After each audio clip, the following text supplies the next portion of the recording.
This is the Infinite Receiving Podcast, helping conscious leaders like you tap into a wealth of abundance across all areas of your life and business.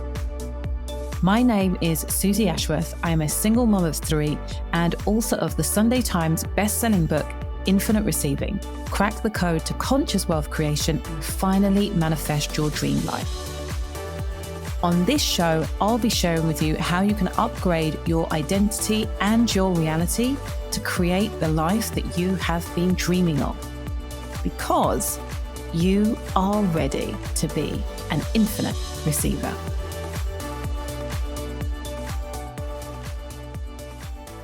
What kind of energy should I cultivate to ensure my book quickly expands in terms of sales? This is a really good question. And I want to say that this isn't a question that you ask once the book is written. This is a question that you are asking yourself before you even start writing the book. And there's an incredible guy, and I can't remember his surname, but if you type into Google, like how to sell 1 million books, this guy has got an essay that he's written, and I think there are like 13 points. And it's in the writing of the book. This is the kind of strategic element that this is where you are really setting yourself up for success or failure. And I'll just share with you a few of the points that I haven't read the essay before I started writing Infinite Receiving, but I definitely, after reading it, I was like, oh, we accidentally hit on a few of these points, and I can totally see why it works. The first is the name of the book.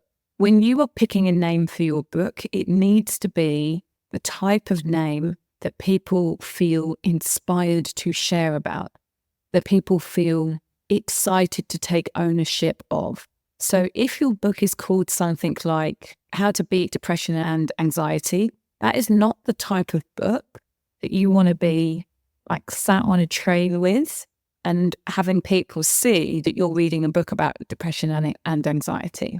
What is the name of your book? And was the name selected with the idea that people are going to want to be publicly part of this club? The second thing is, when you want to write a book for 1 million people and where 1 million people pick it up, you have to really very, very specifically write for one person. And this is marketing 101. The more you try to speak to the masses, the more you dilute the subject matter because you're trying to speak to many people. What I found with Infinite Receiving is that I basically had to rewrite it a second time because in the beginning, I was very consciously trying to speak to people who weren't necessarily entrepreneurs because the message is universal. Because my experience is speaking to and with entrepreneurs, it felt really, really jarring. So the moment that I said to myself, you know what, let's just focus on people who are curious, spiritually open, but are specifically entrepreneurs, everything flowed way more easily. I was writing for myself. And that would be the second really true piece, is that ultimately I wrote the book to be a Bible for myself. And so I am still going back on a daily basis and picking things out that, one, are useful for me to remember, but then two, are helping me deepen into my craft and my purpose. It's like, how can I say this in a different way? How can I make this make sense? What does this mean to me now? So I really wrote the book for one person. So did you do that? And if you did, great tick. And if you didn't, that is likely to hinder the number of people who pick it up, which is fine because you just get to do it differently for next time. And then the third tip that I will share is, imagine that the book is just planting seeds, and what was interesting is that I really adopted that mindset, as particularly I spoke very specifically about that during our launch day. And it was really remembering what it was like actually to give birth.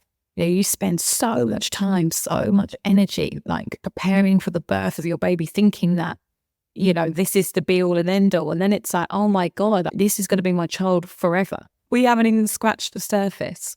And so that's super, super helpful. So the question isn't like, what do I do for launch? The launch is the birth, but what are you doing afterwards? And that's where book funnels and, podcasts and blogs and your kind of ongoing PR campaign is what will keep the book alive post your launch. So that is how I would be thinking about how you are able to maximize sales. Thank you for listening to Infinite Receiving with me, Susie Ashworth. I'd love to share with you my Infinite Receiving activation audio. Go to susieashworth.com/activate infinite receiving.